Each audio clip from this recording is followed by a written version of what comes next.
What if Sauron conquered the old world in Warhammer 40k? The world was never meant to endure two shadows, one born from the fires of Mount Doom, and another from the northern wastes, where chaos gnaws at the veil of reality. Yet in this imagining, this blasphemous interstice between fates, both darkness converge. The old world, battered by plague, war, and heresy, feels a new chill crawl beneath its skin.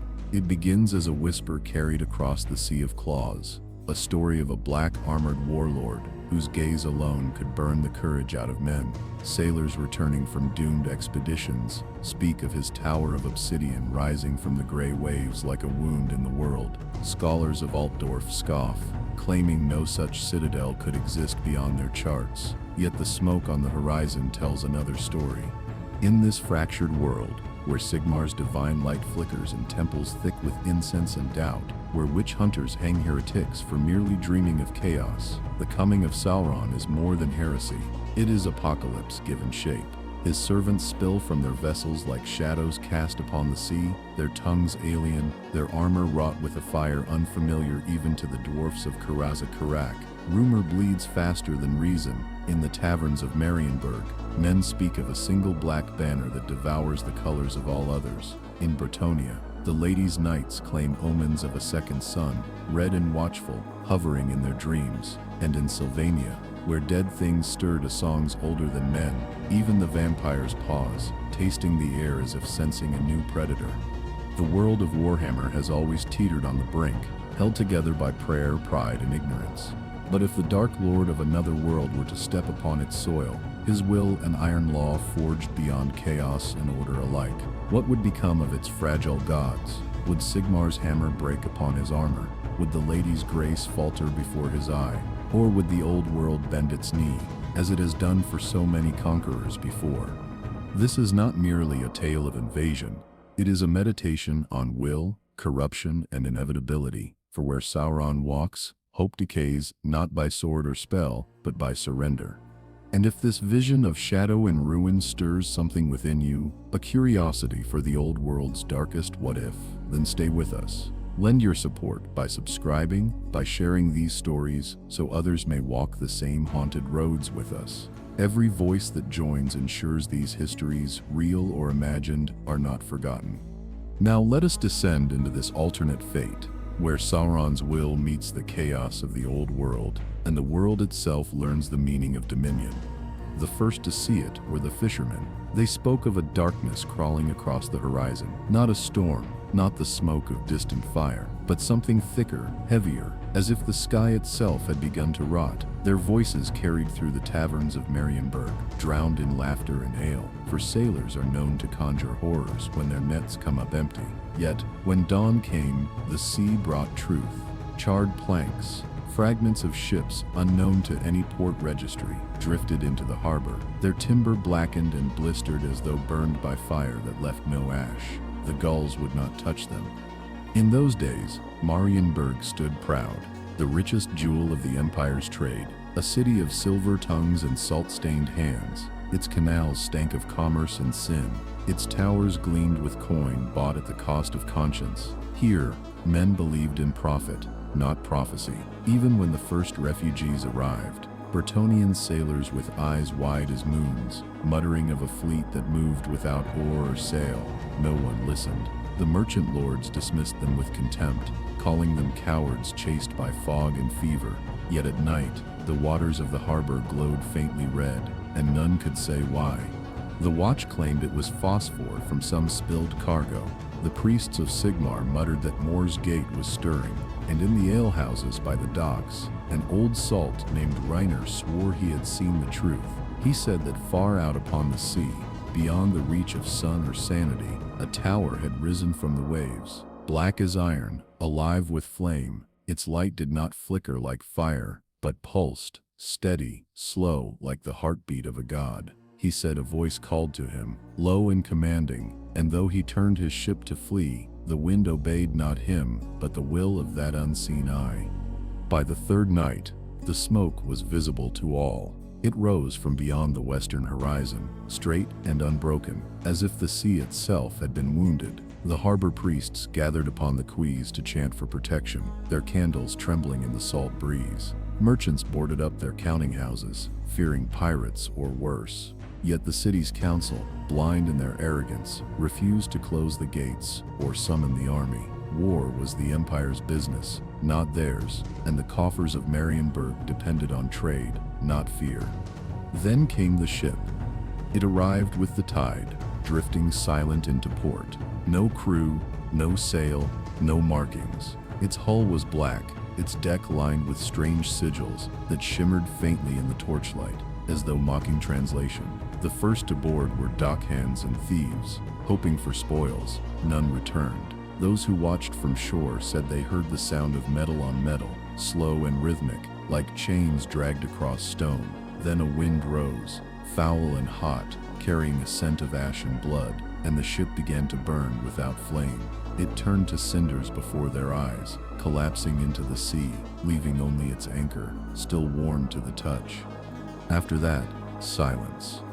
The following days were filled with unease. Ships refused to sail westward. Even the most desperate smugglers chose the long routes east. The temples grew crowded with worshippers who had not prayed in years. The priests of Manan, god of the sea, held rites in every harbor, throwing silver into the water to appease his wrath. But no omen came, only the deepening red of each sunset. In the taverns, the talk turned darker. Some claimed the end had come, others that the north had opened, and chaos was upon them. One voice, however, whispered something worse, that this was no daemon of the north, no spawn of the ruinous powers, but a king from another world, seeking dominion over all. Reiner, half mad and stinking of fear, was the one who said the name first. The Lord of the Eye, he called him, staring into the flames of the hearth, as if they stared back. He's found the path, not through wind or tide, but through will. None believed him, but none laughed either. There was something in his voice, the hollow certainty of one who had already seen too much. Then the sickness came. It began with the gulls. They fell from the sky, their feathers blackened as though scorched by invisible heat. The fish followed, washing ashore belly up, their eyes milky and blind. The air thickened with a metallic tang, and the water turned to oil beneath the moon. The apothecaries could find no cause. Some said it was a curse, others blamed the cults that festered in the city's underbelly. But one thing was certain, the sea was dying, and something else was taking its place. On the seventh night, the bells of Marienburg rang without hands to move them. Their sound was deep, unnatural, resonating through the marrow of those who heard it. The guards upon the western wall claimed they saw shapes upon the water, ranks of figures, motionless, black against the red tide. Not sails, not ships, but something walking. The next morning, the wind carried a single banner into the harbor. It was tattered, soaked, yet unburned. Upon it, an eye of red upon black. The merchant lords finally sent word to Oltendorf, but by the time the Emperor's riders reached the coast, Marienburg was gone. Only smoke remained, a pillar that reached the heavens, casting its shadow deep into the heart of the Empire. The Empire's scholars would later call it the First Silence, for no bird sang there again, and in the ruins, those who dared to search found the stones scorched not by fire, but by intent, as if each wall, each body, had been unmade by a thought older than the gods themselves. The story of the smoke over Marienburg is the first ripple in a tide that will drown the old world. It is not the work of chaos, nor the curse of the sea gods. It is something colder, the arrival of a will that needs no worship, no faith, only obedience. And somewhere beneath the ash, a single survivor whispers into the wind, "He is coming." The survivor's name was Lucas Bren, a dockworker's son who should have drowned with the rest of Marienburg. He remembered little of the night it burned, only fragments, shards of nightmare pressed into his mind. A roar without sound, a light that devoured rather than shone. The silhouettes of men standing unmoving as the air around them screamed. When he awoke, the harbor was gone, replaced by charred stone and a silence so heavy it pressed against his lungs. He walked among the ruins in disbelief, finding neither corpses nor survivors, only the outline of what once was, a city reduced not to rubble but to memory. He wandered east, barefoot and delirious, through fields turned gray by ash. The roads were empty, even the crows avoided him. On the third day, he reached the outskirts of a village, whose name he never learned. The peasants took him for a madman. His clothes burned to tatters, his eyes red from smoke and grief. But they offered him water, and when he told them what he had seen, their kindness curdled into fear. By nightfall, he was cast out. No one in the empire wished to believe in omens. Not after centuries of war and prophecy. The world was full of monsters. What was one more? Still, his story spread. It moved like disease, slipping between conversations in taverns and sermons in temples. Some said he was a heretic speaking in riddles. Others claimed he bore witness to a new god. In the corners of Altdorf's universities, learned men began to whisper of the Eye from the West, a myth that had surfaced before. Faint, ancient, found only in the fragmented writings of Tilian explorers who vanished centuries ago. Their accounts spoke of a realm beyond the Western Sea, where the stars were wrong and the air itself carried intent. None had ever returned.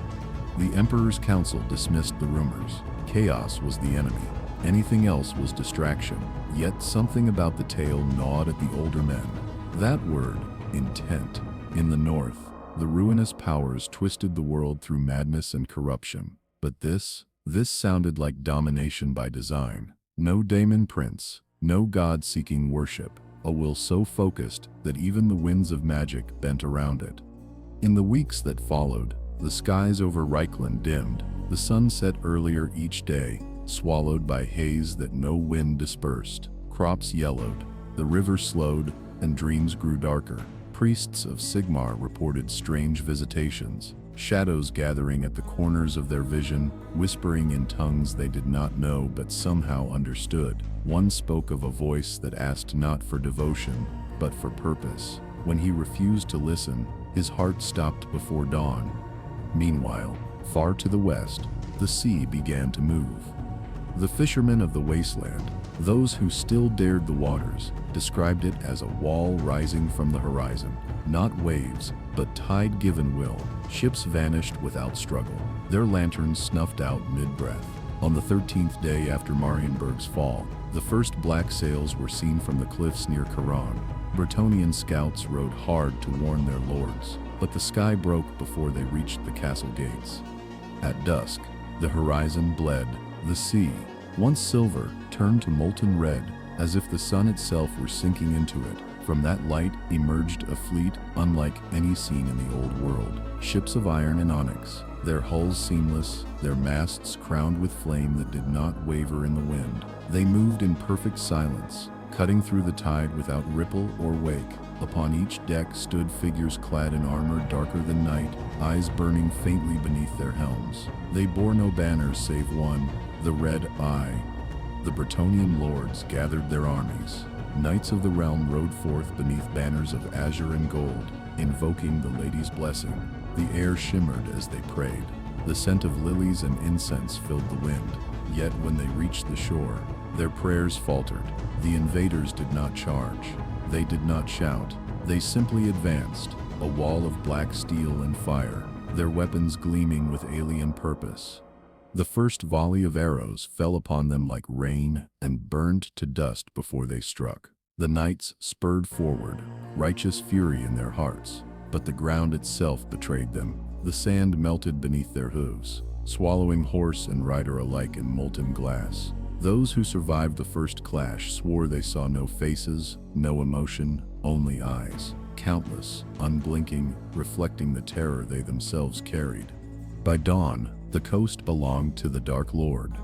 The peasants who lived inland fled, carrying tales of horror that grew with every mile. Some said the enemy spoke in a language that could break stone. Others claimed they wielded flame that screamed. But the most dreadful rumor was the simplest, that when they marched the air grew heavy, not with heat, but with will. In Altdorf, Lucas Brenn's name became known. Captured by witch hunters for his blasphemies, he was brought before the Grand Theogonist himself. They demanded he recount what he had seen, this time under the pain of truth spell. As the ritual began, the chamber darkened, the candles guttered, their flames bowing toward him, and in that silence, Lucas spoke not his own words, but another's. I am the Lord of gifts, denied. I am the eye that does not close. The sea is my road, the fire my breath, and the world my inheritance.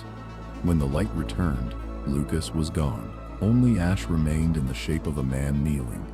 The witch hunters called it possession. The scholars called it madness. But the priests knew better. They whispered to each other behind locked doors, trembling before a truth that no creed could bind. The world had felt something enter it, something that did not belong. And in the far west, upon the charred stones of what was once Marienburg, the first fortress rose, a citadel of black glass and molten iron, built not by hand but by thought. Its single tower reached higher each day, and at its pinnacle, an eye opened, vast and red and living. Its gaze turned east. The old world did not yet know it, but its age of gods and heroes had already ended. The tower grew taller each day, though none labored to raise it. Travelers who ventured near the ruins of Marienburg swore that it shaped itself, molten stone flowing like blood through veins of blackened earth, cooling into edges too perfect for mortal craft. The land around it died, not burned or blasted, but emptied. Grass turned to dust. Rivers bent away as if the water itself recoiled. Even the wind grew silent within sight of that tower, carrying no birdsong, no echo, no life. From its peak, a light pulsed, slow, deliberate, rhythmic as breath. Those who gazed upon it for too long began to dream of fire. They spoke in their sleep of a great will that sought no worship, only order. Priests tried to bless the ground and were found the next morning, kneeling in the dirt, their hands folded not in prayer, but in surrender. In Altdorf, fear sharpened into preparation. The emperor convened his council, summoning generals, wizards, and priests from every corner of the realm. The city's great halls, once filled with pomp and argument, now rang with dread. News from the west grew worse with every messenger. Bretonnia had fallen silent. The coastal fortresses were gone, their beacons dark. Refugees spoke of black armored soldiers who never tired, who fought without sound, and who burned without flame. Volkmar the Grim, high theogonist of Sigmar, stood before the council and declared it heresy to call the invader anything but Daemon. There are no kings beyond chaos, he said, his voice breaking under the strain of conviction. This is but another mask of the dark gods. Yet even he faltered when a courier presented the artifact recovered from the Bretonnian shore, a fragment of armor, smooth as glass, impossibly dense, inscribed with runes that defied translation. When struck with a hammer, it sang, as if alive. The colleges of magic studied it in secret. Balthasar Gelt himself examined the fragment and found no trace of the winds. It bore no resonance of Aesir or Akshay, no touch of the arcane at all. It was something else, a purity of craft that mocked their understanding. It is not chaos, Gelt whispered, nor is it mortal, it is will made matter. That night, Altdorf Sitt's river turned black. From the south came word of plagues in Wissenland, of crops withering overnight. From the north, sightings of strange lights along the Rake. The Empire's armies marched to defend a border that no longer existed, for the enemy had no front. He spread like certainty. Villages surrendered before a single blow was struck, their elders proclaiming the futility of resistance. Better the law of one, they said, than the madness of many. In the darkness of his hall, the emperor dreamed. He saw a figure of towering height, clad in armor that gleamed like obsidian under lightning. A crown of flame hovered above his helm, and beneath it, two eyes burned with patient cruelty. Around him stretched the ruins of every city the emperor had ever known, and above them all hung the Eye, vast, watching, eternal. When he awoke, the candle beside his bed was cold, its wax hardened in the shape of a ring. The panic spread faster than armies. Witch hunters stalked the streets, dragging heretics from their homes for speaking of surrender. Priests preached louder, their voices breaking under desperation. Yet in the eyes of the common folk, something had already changed. Faith no longer offered comfort. The world had seen too many gods fail. They prayed not for salvation, but for silence. Far beneath Altdorf, In the catacombs that served as sanctuaries for the city's beggars, a stranger appeared, cloaked, tall, voice low as thunder. He spoke to them, not as a prophet, but as a judge. "Your gods have abandoned you," he said, "but there is one who does not ask, who does not promise. He commands, and in his order there is peace." None resisted. They bowed, one by one, their eyes empty, their minds soothed by the certainty his words carried. When the guards found the catacombs days later, they discovered only stillness, hundreds of beggars, kneeling in perfect formation, their faces serene, their eyes burned to black pits. Upon the stone behind them, carved by an unseen hand, was a single rune, an eye, open and watching. The Empire's scribes tried to erase it. The priests tried to exorcise it. The wizards tried to unmake it. None succeeded. Wherever it was destroyed, it reappeared, on doorframes, in mirrors, upon the surface of still water, a symbol of dominion, carried not by armies now, but by thought. The tower in Marienburg had become a beacon.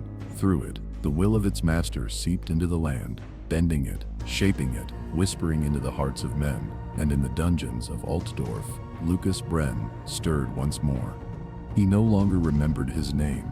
He no longer feared. When the guards brought him before the Theogonist a second time, he smiled. His eyes were red as dying embers. "He does not conquer," Lucas said softly. "He corrects." Volkmar struck him down with his hammer, but as the man's skull broke, no blood spilled, only black dust. The chamber grew still. The priests fell to their knees, and from the shadowed corners of the hall, a voice that was not a voice filled the air. "I am come." Outside, every bell in Altdorf rang at once. And far in the west, beneath the tower's burning eye, the forge of a new world began to turn. It began not with armies, but with dreams. In Altdorf, men and women of every station woke gasping in the dark, hearts pounding as if they'd been running. Some dreamed of a voice speaking in fire, others of a single red eye that filled the sky. A few woke screaming that they had been seen, not merely observed, but known, their every fear, their every sin laid bare beneath a gaze that did not judge, only measured. The priests called it mass hysteria, the wizards called it psychic resonance, and the witch hunters called it blasphemy. But no name could explain why the river Rake had stopped flowing. At first, it was only a sluggishness, a thickening of the current. Barges drifted slower, mills ground to a halt, and the air grew heavy with a faint scent of iron. By the third day, the water had gone still. Fish floated lifeless at the surface, their scales tarnished black. The priests of Maia performed desperate rites along the embankments, their voices trembling beneath the weight of silence. Nothing answered. Then, as dawn broke over the city, the river began to glow.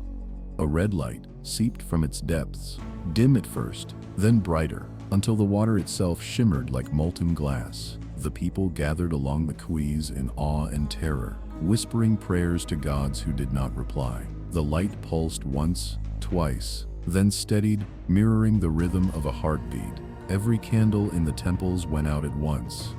Within hours, the city descended into chaos. Mothers clutched their children, soldiers abandoned their posts, and even the crows that haunted Altdorf's spires took flight, circling higher and higher before vanishing into the clouds. The emperor ordered the bridges sealed and the river patrolled, but none dared approach the glowing water. Those who did were found later, kneeling at the bank, their eyes burned to black hollows, their hands pressed together, as if in prayer.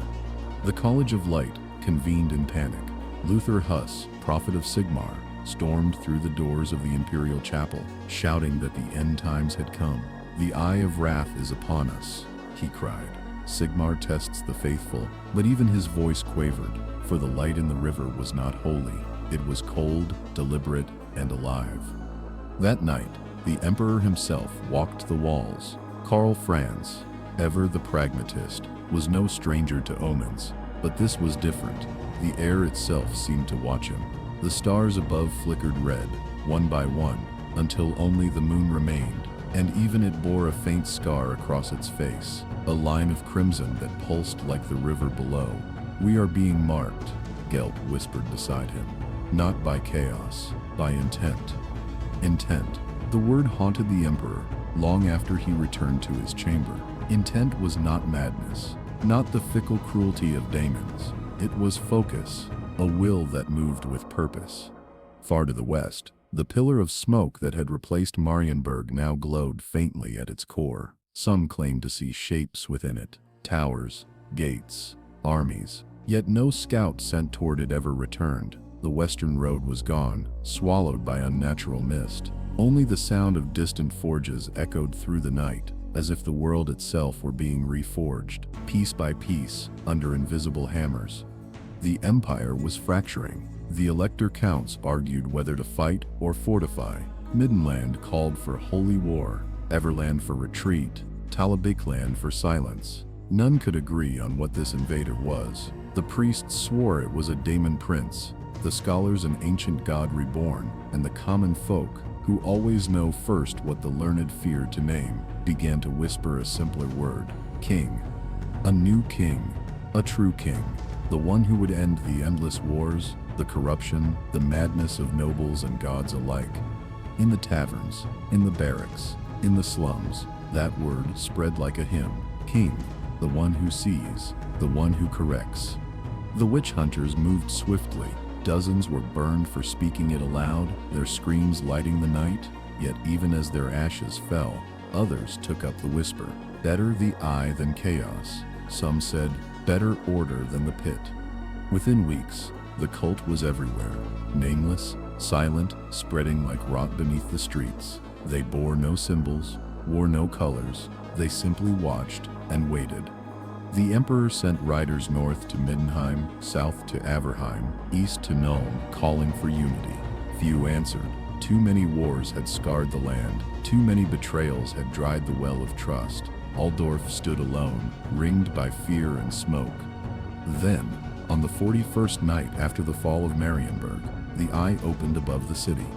It appeared without sound or storm. One moment, the clouds hung low over the spires. The next, they burned red.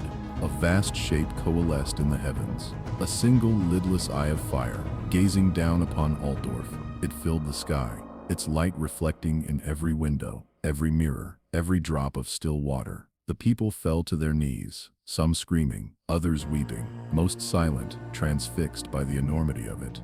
The emperor stood upon his balcony, staring into that gaze. For a heartbeat, he felt it look back, not at the city, but at him, alone. His thoughts ceased. His breath slowed. The crown upon his head felt suddenly heavy, as if unworthy of its burden. And in that stillness, he heard a voice, not with his ears, but within his mind, vast and calm as stone. You have ruled in chaos. He staggered, gripping the railing, his heart pounding. The voice continued, neither cruel nor kind. You have prayed to gods that do not answer. You have waged war to preserve disorder. I offer peace. He tried to speak, to summon his faith, but the words would not come. His voice was dust. Kneel, the voice said, and your world will be spared the pain of its own folly. Then it was gone. The eye closed, the clouds returned, and Altdorf stood trembling beneath the weight of silence. The emperor fell to his knees, trembling. When his guards found him, he was weeping, not from fear, but from something colder, recognition. He knew that the voice had spoken truth. And in that moment of weakness, the old world took its first step toward surrender. Morning came gray and hollow, as if light itself feared to touch the city. The fires from the night before had burned out, yet Altdorf felt darker than ever, not from shadow, but from absence. Birds no longer sang. The air hung still, thick with dust that glittered faintly in the pale dawn, like ash from an unseen pyre. The emperor did not appear at council that day, nor the next. The rake continued to glow beneath the bridges, pulsing with its crimson heart. Priests spoke of divine trial, but their sermons faltered mid-prayer, their faith collapsing beneath the weight of silence. Only Balthasar Gelt still worked. In the deepest vault of the College of Light, his apprentices found him pacing in circles, muttering equations in languages not spoken since the founding of Necrons. Around him, diagrams of impossible geometry burned faintly in gold chalk, constantly rewriting themselves. "The Eye is not chaos," he said to them when they entered. His mask turned toward the trembling students, lenses reflecting the red light seeping through the cracks of the tower. "It is law, a perfect will, devoid of madness. You cannot banish law." He scraped his hand across the wall, smearing the symbols. "This thing is older than our gods, or perhaps younger, but unbroken. It commands as if the world were its design, and we, its failed instruments." "Then how do we fight it?" one apprentice asked. Gelt looked at him for a long moment, the metal of his mask expressionless. "You don't set," he said softly. "You obey, or you are erased." In the catacombs beneath Altdorf, the cult of the lidless king had grown bold. They met by torchlight in abandoned tunnels, hundreds at first, then thousands. Nobles, soldiers, beggars and scholars stood side by side, their voices rising in a low rhythmic chant. They did not speak Sauron's name. They did not yet know it, but they called him the Lawbringer, the flame that sees, the voice beneath the world. And one night, amid the smoke and the chanting, something answered. The torches dimmed, the air grew heavy, and from the far wall, the stone began to weep molten tears. They flowed together, forming a figure, tall, cloaked in shadow, faceless but crowned with fire. Those who saw it fell prostrate. Those who didn't sit fled screaming into the dark. The figure spoke no words, yet every mind in the chamber heard the same thought: kneel and be made whole. The next day, the cult surfaced. They moved through Altdorf in silence, cloaked and hooded, bearing brands carved into their palms, a single eye, bleeding light. They carried no weapons, made no threats, but wherever they walked, the people knelt. The witch hunters tried to intervene. Captain Stryker and his retinue cornered one such procession at the Sigmarplatz. There were perhaps 100 of them, unarmed peasants, chanting softly as they walked. Stryker ordered his men to fire. The moment the pistols flared, the square filled with light, not heat, not flame, light, pure and blinding, as though the world itself had been turned inside out. When it faded, only Stryker's shadow remained burned into the cobblestones. That was the last day Altdorf belonged to men.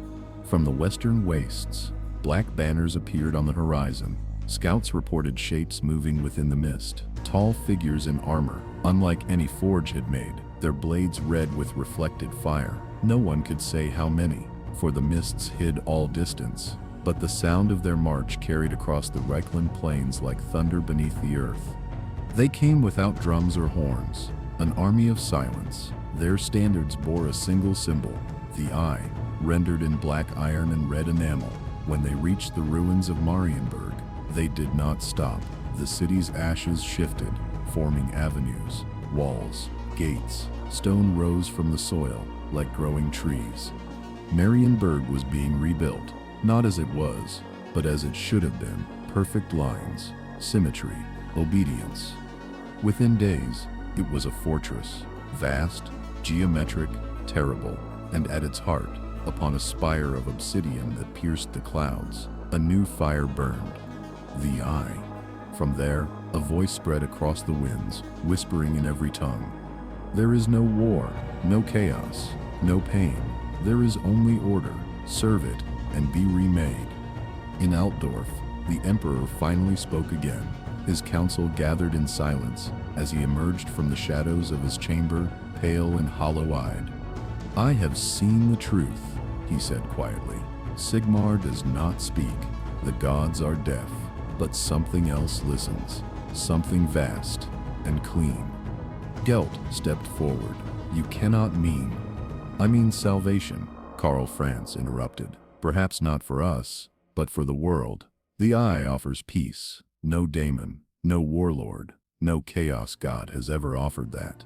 Gelt stared at him through the golden mask. "Peace built on subjugation is not peace. It is the death of will." "Perhaps will is the disease," the Emperor whispered. For a long moment, neither spoke. Then Gelt bowed stiffly. "Then may the gods forgive you, Majesty," he said, "for none else will." That night, the College of Light burned. Its towers fell in silence, each collapsing inward, as if swallowed by darkness. No survivors were found, only a single word, scrawled in molten gold across the gate. Seen. Far above the Empire, where the wind howls across the high passes, a lone dwarf caravan trudged through the snow. One of them, an old runesmith named Darren Stonebeard, paused and looked west. For a moment he saw it clearly, the eye, vast and distant, burning above the clouds like a second sun. He spat into the snow. "So it begins again," he muttered. "Another dark age, another king of lies." But when he turned away, he could not shake the feeling that it wasn't lies this time. It was something worse. Truth. The bells of Altdorf had stopped ringing. The great bronze tongues that once sang of coronations, crusades, and victory now hung mute above the city coated in soot. Their silence spread like contagion across the empire, from the Reichwald to the Midden Marches, until even the smallest shrines of Sigmar lay quiet. In taverns, people whispered that the priests had fled. In temples, they said the gods had turned their faces away. But in the forgotten corners of the old world, in the ruins, the cellars, the catacombs, where desperate men still prayed, they said something far worse, that Sigmar had spoken, and that his words had driven the high priests mad. None could confirm it. The lectors of the cult of Sigmar sealed themselves within the grand cathedral, drawing its iron gates shut and lighting the walls with sacred flame. For 3 days and nights, chanting filled the air, not hymns of glory, but frantic, feverish prayer, as though they begged not for victory, but for forgiveness. On the 4th day, the doors opened. Smoke poured out. The lectors had burned themselves alive upon the altar, their arms raised toward the ceiling, mouths open in eternal supplication. The fire had not touched the icon above them, the hammer of Sigmar, carved in white marble, yet that too had changed. The stone had blackened, and a single crack now ran through its head like a wound. The people who gathered outside fell to their knees, weeping, not from devotion, but from dread. That was the moment the cult of the lidless king ceased to be rumor. In every province, they came forth openly, proclaiming a new covenant. They spoke of a God who did not judge or demand, who offered order without faith. "The eye sees," they cried, "and in its gaze all deceit ends. To those who knelt, it granted peace. To those who refused, only silence." Within weeks, the hammer sigil of Sigmar was replaced in 100 towns by the burning eye. Old priests were dragged from their altars, their relics shattered, their temples stripped of gold and reforged into mirror-bright symbols that reflected the red sky. At first, the elector counts called for war. Messengers rode between cities, summoning armies to restore the cult. But every road was watched, every bridge guarded by those who now claimed to serve the law of flame. Some vanished on their way, others returned, changed. They spoke with calm voices and empty eyes. They burned their banners and kissed the soil. When asked why, they said, "Because we are seen." In Nuln, the heart of industry, the forges burned through the night. Engineers who once crafted cannons for the Emperor now built engines for a different purpose. Tall, gleaming constructs of black iron that hummed with unseen energy. The Eye's servants said they were instruments of purification, tools to reshape the world's flawed matter into perfect symmetry. When one of the machines was tested, the witnesses described a sound like a choir singing through a storm, and when it ended, the foundry floor was empty. Every worker gone, their bodies dissolved into a fine gray ash that glowed faintly for hours. The overseers called it ascension. The next day, more workers volunteered. Far north, among the forests of Middenland, a single man still defied the tide. His name was Father Eric von Corden, a witch hunter of the Order of the Silver Hammer. He had seen cities burn, cults rise, Daemons tear through reality. Yet nothing unsettled him like this calm submission. In the village of Talbruck, he found them kneeling in the square, their faces turned toward the sky. Children, elders, soldiers, all motionless, whispering as if to something hovering just beyond sight. He drew his pistol and shouted for them to disperse. None moved. When he struck one across the face, the man smiled through broken teeth. "It doesn't hurt anymore," the man said softly. "He has taken pain away." Father Eric raised his weapon again. Then let him take your life as well. He fired. The shot echoed through the square. The body fell, but before it hit the ground, the man's flesh ignited, not with fire, but with light, pure, white, and absolute. The others rose slowly to their feet, their eyes glowing faintly like candles under water. Eric stepped back, his heart pounding. He had fought vampires, cultists, mutants. He had never known fear like this, not because they were monsters, but because they were holy. He fled that night, his faith cracking like ice beneath his boots. By the time he reached Altdorf, the city he once called home was unrecognizable. The streets glowed faintly at night, patterns of gold and crimson flowing through the cobblestones like veins beneath flesh. The air hummed with distant choral music, tuneless, endless, and above it all, the eye burned, vast and perfect, watching every motion. Eric fell to his knees in the square before the grand cathedral, now rebuilt into something alien, its spires sharpened, its windows seamless mirrors reflecting only red light. At the highest point, where Sigmar's statue once stood, there now loomed a figure of polished obsidian, a tall, crowned being whose gaze could not be met. He whispered a prayer, his voice trembling. Sigmar, if you yet live, strike me down for what I see, for if this is your silence, then we are already damned. And in that moment, for the first time in days, the wind stirred. It carried with it the faint clang of metal, like a hammer falling on stone, distant but real. Eric looked up. For a heartbeat, he thought he saw a shape move within the storm, a figure striding through clouds of ash, wrapped in gold fire. Then it was gone. He rose to his feet. Then I will find you, he whispered. And if you are truly silent, I will make you speak. The last witch hunter of the Empire vanished into the dark. The road east from Altdorf was no longer a road. It was a scar, blackened stone, where light itself refused to rest, lined with statues of those who had once fled and now stood frozen in silent prayer. Some said they were petrified by divine wrath. Others whispered that they had turned willingly, surrendering flesh for eternity. Their faces bore no agony, only awe. Father Eric rode through them, his horse shying at every shadow. The air smelled of iron and old smoke, thick enough to sting the throat. He had not slept in 2 days, nor dared to. Each time he closed his eyes, he saw that burning eye above the city, and the voice that followed him into dreams, soft, reasonable, patient. Why do you resist, child of a dead god? It asked. You hunt shadows, yet flee the light. He did not answer, though sometimes his lips moved with words that were not his own. By dawn, he reached the ruins of a monastery, one of the last bastions of the old faith. Its walls were half collapsed, its icons buried beneath snow and ash. But within its chapel, the candles still burned. Their flames were pale, thin, wavering, as though afraid. There, among the pews, sat 3 survivors, a young initiate, a gray-haired priest, and a knight of the Reiksguard, whose armor was cracked and soot-blackened. They looked up as Eric entered, and for a moment, none spoke. The priest was the first to rise. You should not have come here, brother. The eye watches even in dreams. Then let it watch, Eric said, so long as I still have eyes to defy it.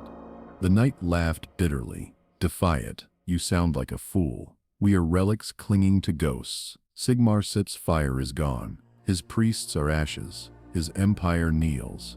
Not all, Eric said. Not yet. The priest Sep's hands trembled as he drew a small relic from his robes, a fragment of marble, still faintly glowing with golden light. One of the old hammers, he whispered. It was found beneath the cathedral ruins, still warm.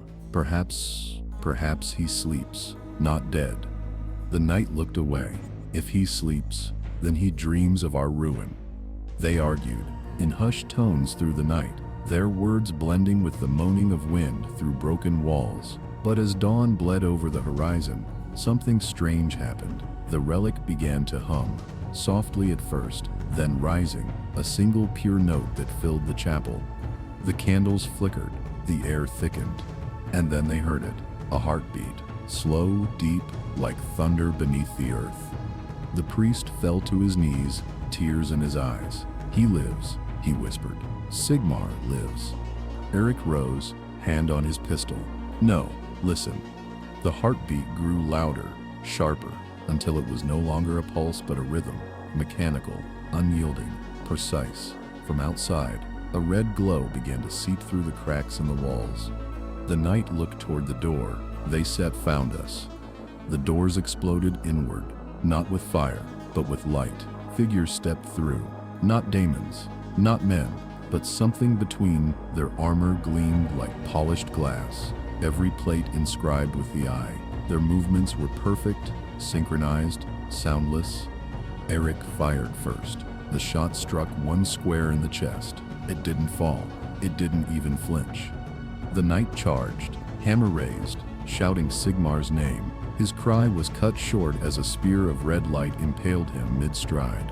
He burned without a scream, his armor collapsing into ash. The priest clutched the relic, sobbing, "Forgive us, my lord, forgive." The nearest soldier reached out and touched his forehead. The light spread instantly, consuming him from within. He fell without a sound, his body dissolving into dust. Eric ran. He burst through the back wall and into the snowfields beyond, half blind from the glare. Behind him, the monastery collapsed into itself, folding downward, as if erased from existence. Only the relic remained, glowing faintly in the drifts, untouched by the ruin. He didn't stop until the light was gone. When he finally looked back, the horizon was red, not from dawn, but from something rising. An army. Row upon row of shining soldiers, moving in silence toward the mountains. Above them, vast shapes circled, winged constructs of black metal, their forms too symmetrical to be natural. At their center rode a figure taller than any mortal man, cloaked in flame and crowned with shadow. His gaze fell upon the fleeing witch hunter, and Eric felt his heart stop for a moment, as if time itself had bent. The figure raised one hand, not in threat, but in greeting. Eric's voice broke the silence. "Sauron," he breathed. And for the first time, the Eye spoke aloud, echoing across the frozen wastes. "I am not your god. I am your completion." By dusk, the mountains burned. Villages along the Rake reported pillars of light where once there were towns. Messengers rode until their horses died, carrying news of whole provinces surrendering without a fight. The temples were silent. The forges turned. The empire was becoming something else, something vast and ordered, a lattice of red light spreading across the land. And yet, deep beneath the ruins of Altdorf, in the tomb of an emperor long dead, the relic of Sigmar's hammer began to glow, not red, but gold. The stone cracked, and a whisper passed through the dust. "The fire is not gone." Beneath the Reichland, deeper than the crypts of emperors and the forgotten bones of saints, lay a place no map had ever marked, a cavern vast enough to hold a city, and within it, a furnace that had burned since the dawn of men. Its flames did not consume, they preserved. Its heat did not destroy, it remembered, and somewhere in that endless dark, the hammer of Sigmar pulsed with gold fire once more. No mortal eyes witnessed its awakening, no choir sang. There was only silence, the stillness of mountains listening to something ancient stirring in their sleep. The molten veins that ran beneath the empire began to shift, glowing brighter, as if answering a call too old to be spoken. Far above, in the ruins of Altdorf, the ground trembled. The people who still lived there, worshippers of the Eye, zealots of perfect order, felt it first as a faint vibration underfoot, then as a pulse, then as a voice, deep and distant, echoing from the earth itself. "He is not gone." They froze. The eye that hung above the city flickered. For the first time since it appeared, its light faltered, and shadows crept across the streets, like black water reclaiming its depth. The faithful fell to their knees, whispering their creed. But whispers turned to cries when the ground split open at the heart of the square. From the chasm rose a pillar of gold fire.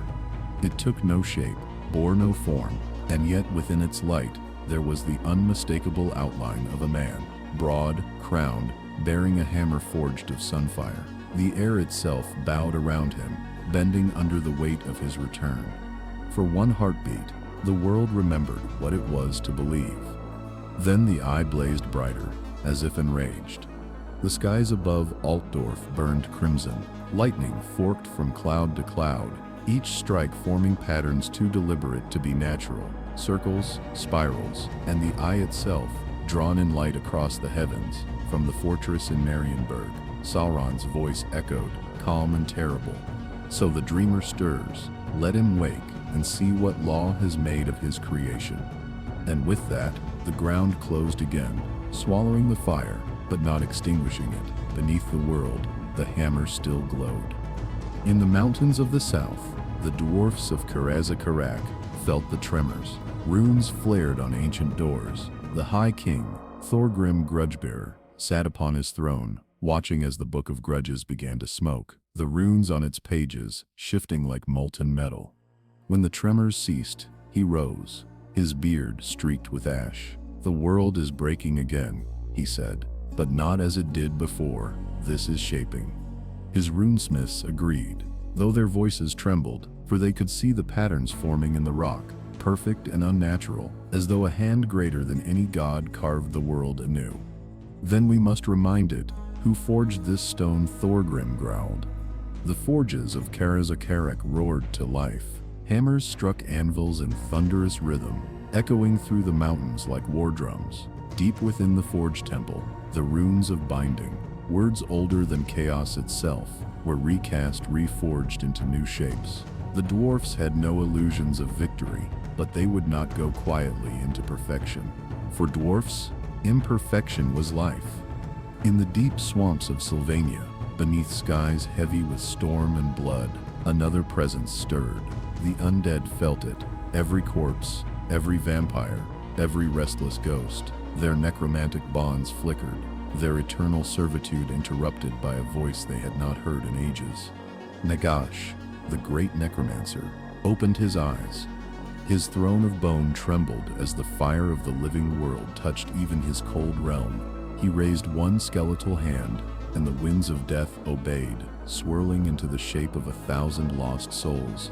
So he whispered, his voice a rattle of dry stone, "The living king returns, and the forger of lies seeks to claim what is mine." His empty sockets glowed with blue flame. "Then let them fight. When their gods and kings are ashes, I will rise from what remains." Across Sylvania, the dead began to dig themselves free. Far to the west, beyond the sea, Bretonia trembled beneath visions sent by the Lady of the Lake. Her grail nights dreamed of a battlefield bathed in red light, where two giants of fire and shadow struck each other, until mountains fell. Some woke screaming, others praying, and one, a knight named Alaric de Miran, rode into the dawn, claiming he had heard the lady weep. "The world turns toward its last dawn," he said, before vanishing into the mists. But in the Empire's heart, one man still moved through the ruins, Father Eric von Corden, the last witch hunter. He had not eaten in days. His hands shook as he walked the empty streets, hearing hymns echo through the air that had no source. When the ground split and the fire rose, he had seen it, not with his eyes, but with his soul. The hammer's call had seared his heart, and now, even as exhaustion bled him dry, he could not stop walking. He followed the tremors south, through broken fields and dead villages, through forests where the trees themselves seemed to lean away from the path he took. At night, the stars above twisted into the shape of the eye, but sometimes, between the clouds, he thought he saw another light, golden, faint, struggling to pierce the veil. He whispered to it as if to a friend, "Hold fast, old God, just a little longer." Deep beneath him, something answered.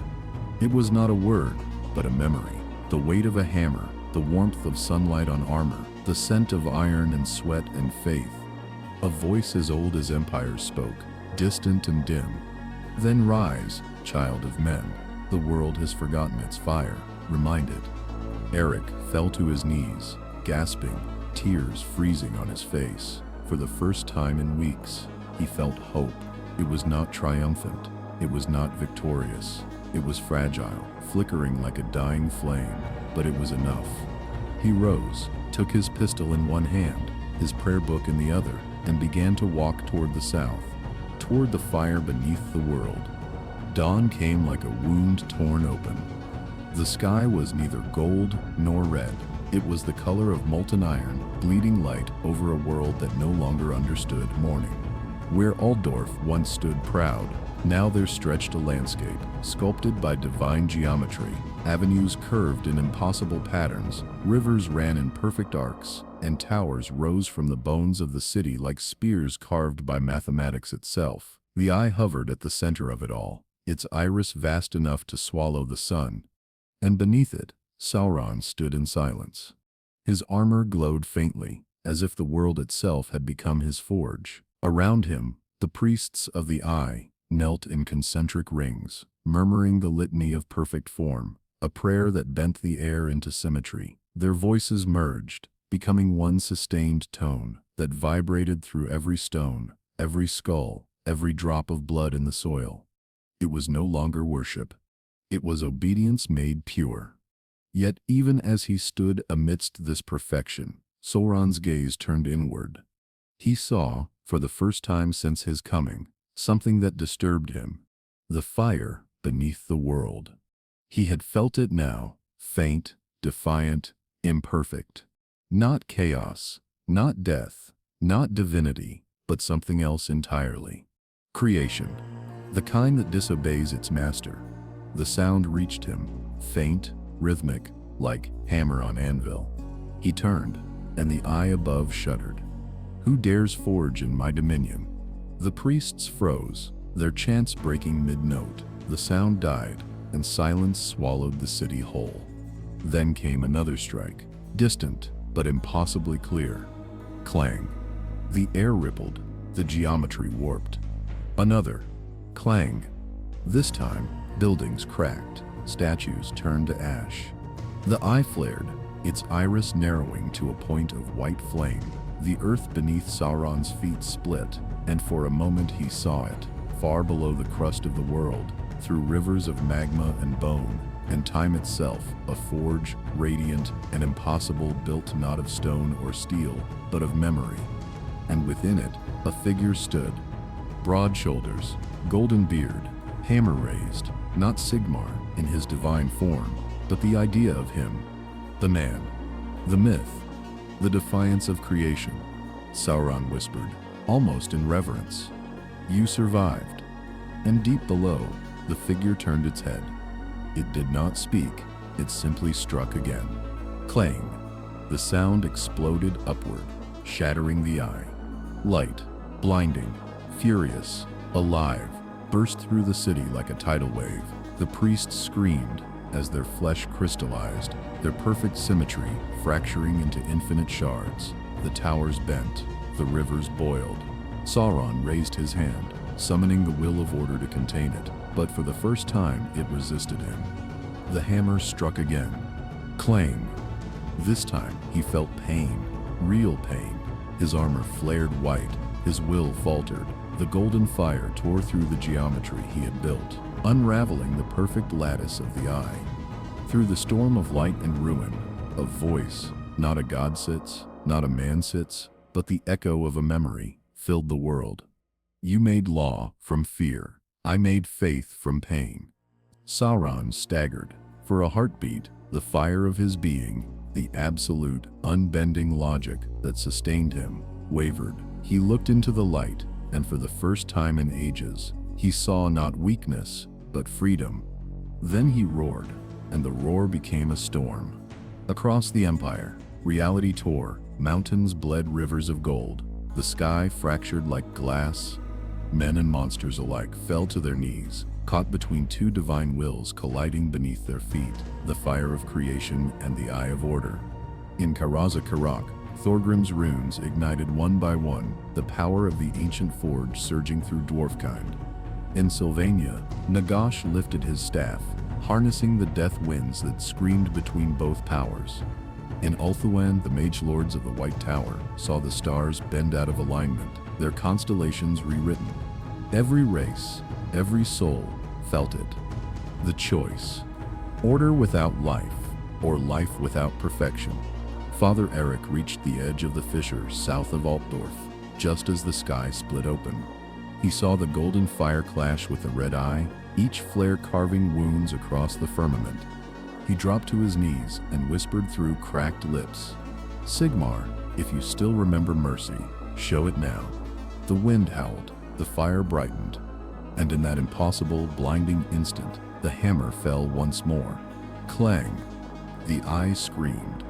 The world broke. The light consumed everything. When it faded, there was no eye, no city, no sound. Only a single figure, standing amid the ashes, cloaked in tattered robes, a book in one hand, a hammer in the other. Eric von Corden looked to the horizon. He could see mountains again, rivers, birds, imperfect, alive, burning with the chaos of life itself. He smiled, a weary, broken smile. Then he turned south, walking toward the dawn. Behind him, faint and distant, two voices echoed. One of fire, one of shadow. Neither victorious. Both eternal. The world that remained was quieter than any before it. Not peaceful, never that, but muted, like a symphony played after the orchestra had already bled itself dry.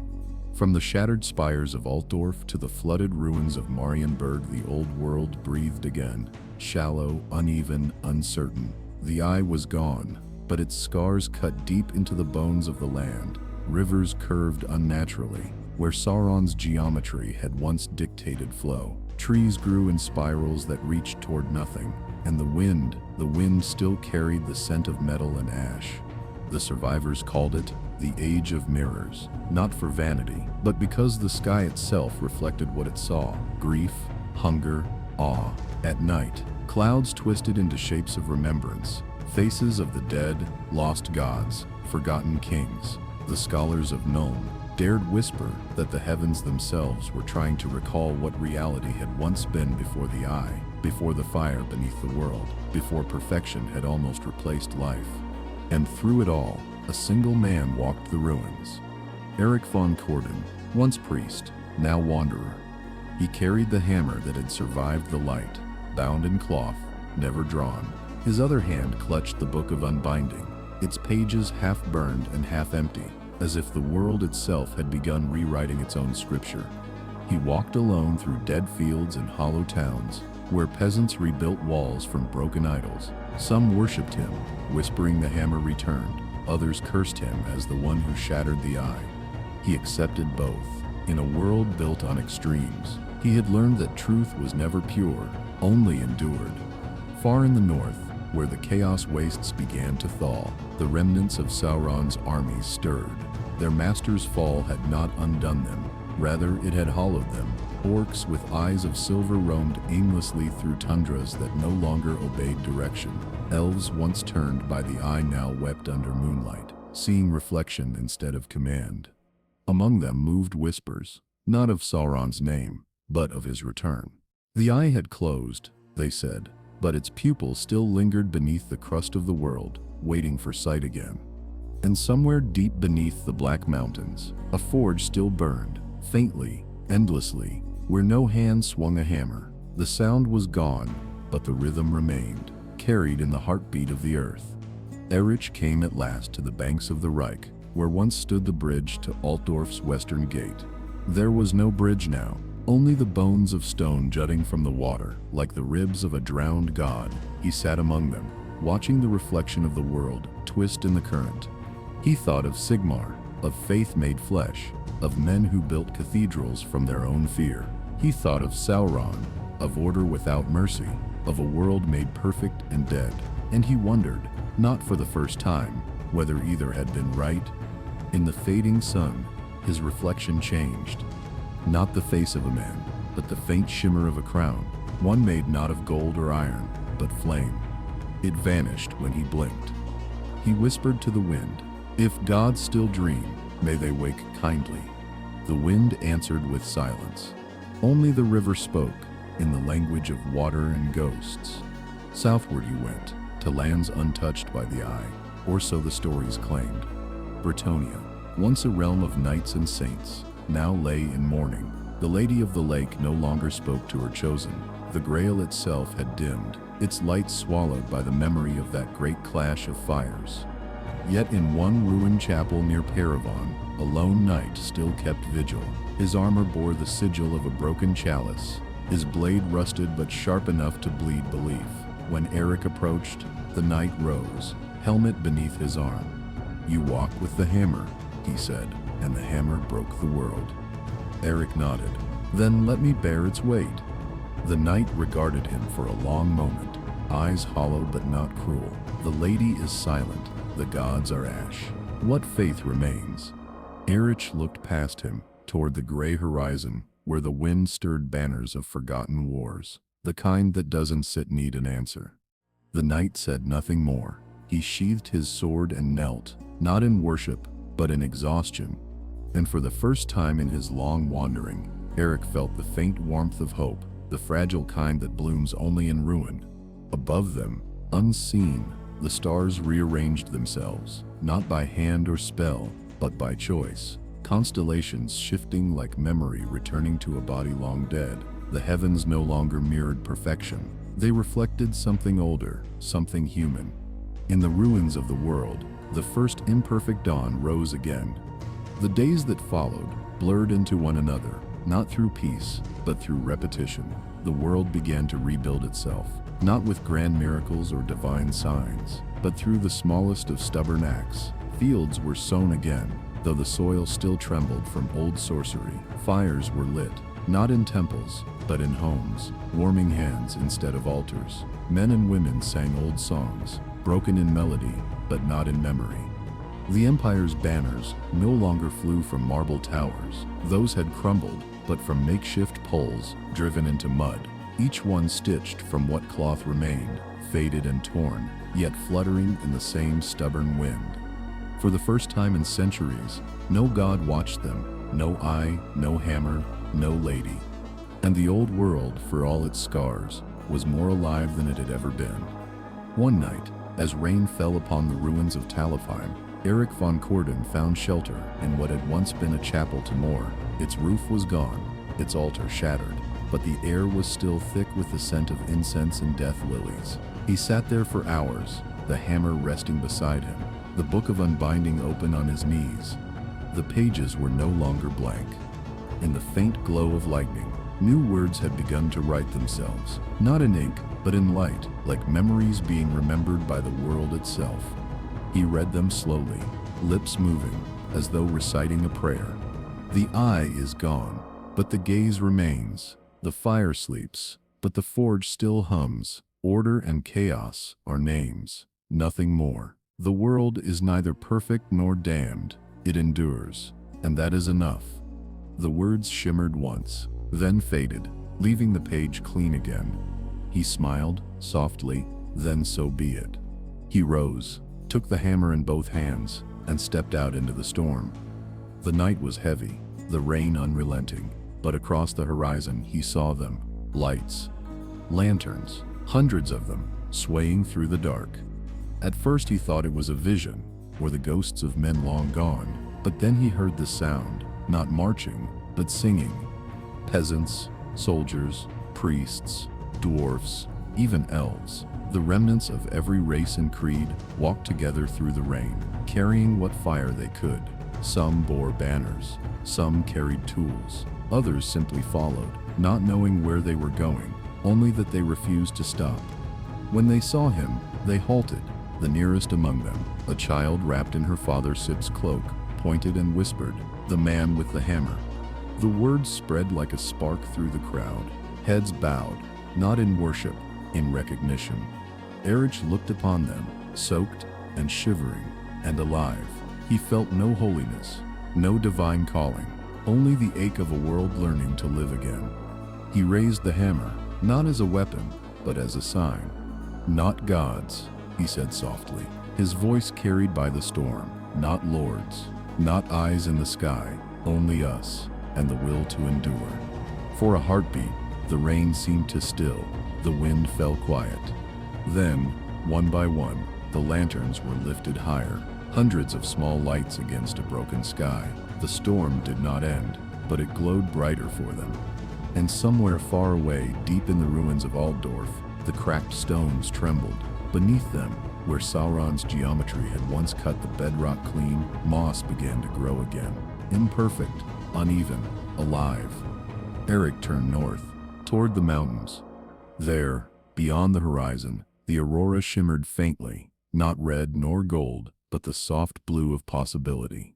He did not know whether gods would ever return. He did not know whether the Eye still slept beneath the earth. He did not need to. For the first time in all his years, he walked not in search of truth, nor forgiveness, nor perfection, but simply forward. Each step was an act of defiance against stillness. Each breath a hymn to impermanence. Each heartbeat the rhythm of a world reborn. The rain eased. The dawn returned. And in its first fragile light, the old world, scarred, weary, and unrecognizably human, took its next breath. A voice whispered through the wind, carried from nowhere and everywhere at once. The world was never meant to be perfect, only remembered. The hammer sex glow dimmed, the lanterns flickered, and the long, impossible silence of survival began.